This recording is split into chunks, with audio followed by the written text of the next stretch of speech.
मित्रों, देश भर में भगवान महादेव के कई प्रसिद्ध मंदिर स्थापित हैं, जिनसे जुड़ी कई रोचक कथाएं भी सुनने को मिलती हैं।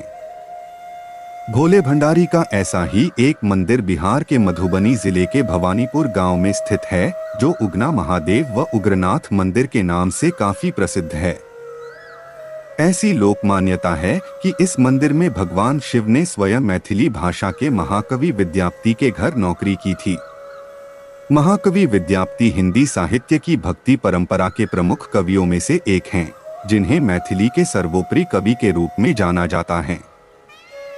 वे भगवान शिव के बहुत बड़े भक्त हुआ करते थे। उन्होंने भगवान शिव पर अनेकानेक गीतों की रचना की है। मान्यताओं के अनुसार जगतव्यापी भगवान शिव विद्यापति की भक्ति व रचनाओं से बेहद प्रसन्न होकर स्वयं एक दिन वेश बदलकर उनके पास चले आए थे। उनके साथ रहने के लिए भगवान शिव विद्यापति के घर नौकर तक बनने के लिए तैयार थे। उन्होंने अपना नाम उगना बताया था। दरअसल कवि विद्यापति आर्थिक रूप से सबल नहीं थे, इसलिए उन्होंने उगना यानी भगवान शिव को नौकरी पर रखने से पहले मना कर दिया। मगर फिर शिवजी के कहने पर ही सिर्फ 2 वक्त के भोजन पर उन्हें रखने के लिए विद्यापति तैयार हो गए।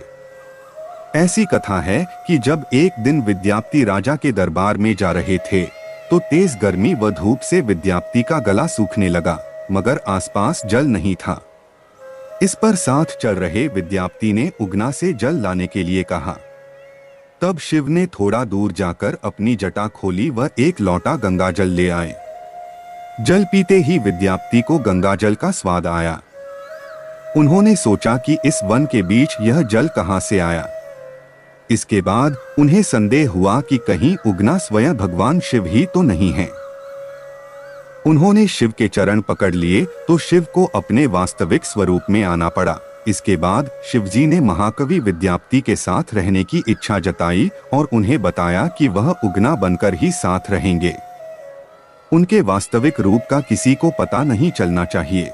इस पर विद्यापति ने भगवान शिव की सारी बातें मान ली, लेकिन एक दिन उगना द्वारा किसी गलती पर कवि की पत्नी शिवजी को चूल्हे की जलती लकड़ी से पीटने लग गई। उसी समय विद्यापति वहां आ गए और उनके मुख से निकल गया कि यह तो साक्षात भगवान शिव हैं और तुम इन्हें मार रही हो। मगर विद्यापति के मुख से जैसे ही यह बात निकली तो भगवान शिव अंतर्ध्यान हो गए। इसके बाद अपनी भूल पर पछताते हुए कवि विद्यापति वनों में शिवजी को खोजने लगे। अपने प्रिय भक्त की ऐसी दशा देखकर भगवान उनके समक्ष प्रकट हुए और उन्हें समझाया कि मैं अब तुम्हारे साथ नहीं रह सकता, परंतु उगना के रूप में जो तुम्हारे साथ रहा, उसके प्रतीक चिन्ह के रूप में अब मैं शिवलिंग के रूप में तुम्हारे पास विराजमान रहूंगा। उसके बाद से ही उस स्थान पर स्वयंभू शिवलिंग प्रकट हो गया। इस समय जो आप मंदिर देखते हैं, उसका निर्माण साल 1932 में हुआ है। इसके अलावा बताया जाता है कि 1934 के भूकंप में मंदिर को कोई भी नुकसान नहीं आया था। हालांकि आज मंदिर का परिसर काफी भव्य बना दिया गया है। मित्रों, उम्मीद करते हैं यह वीडियो आप लोगों को पसंद आए हो। अगर वीडियो पसंद आया हो तो वीडियो को लाइक और चैनल को सब्सक्राइब जरूर करें और ऐसे ही वीडियो देखने के लिए जुड़े रहे आप हमारे चैनल के साथ। वीडियो देखने के लिए आप लोगों का धन्यवाद।